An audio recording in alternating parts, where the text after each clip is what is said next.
জ্ঞান বিজ্ঞান সহ বিভিন্ন শাখায় অসামান্য অবদান রাখায় বিশ্বের শীর্ষ 10 ব্যক্তিত্বের তালিকা প্রকাশ করেছে খ্যাতনামা বিজ্ঞান সাময়িকী নেচার। এই তালিকায় স্থান পেয়েছেন বাংলাদেশের অন্তর্বর্তী সরকারের উপদেষ্টা নোবেল বিজয়ী অধ্যাপক ডক্টর মোহাম্মদ ইউনূস।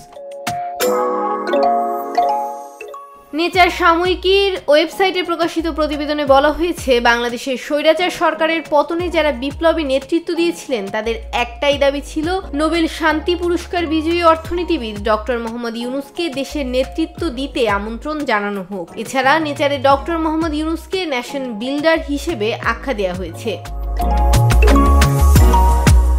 প্রতিবেদনে আরও বলা হয়েছে, নেচারের শীর্ষ 10 ব্যক্তিত্বের তালিকায় গত 1 বছরে বিজ্ঞানে গুরুত্বপূর্ণ অবদান রাখা লোকদের বাছাই করছে।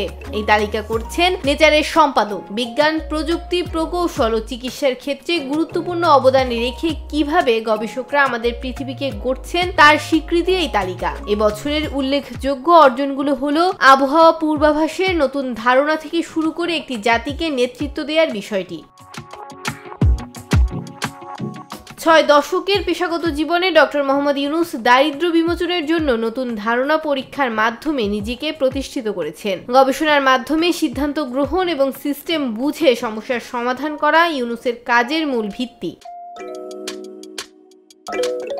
ডক্টর মোহাম্মদ ইউনূসের কর্মজীবন, ক্ষুদ্র ঋণ ব্যবস্থার প্রচলন এবং নেতৃত্বের দক্ষতা তাকে নেচারের বিশেষ স্বীকৃতি এনে দিয়েছে, যা বাংলাদেশের জন্য এক বিশাল গৌরব।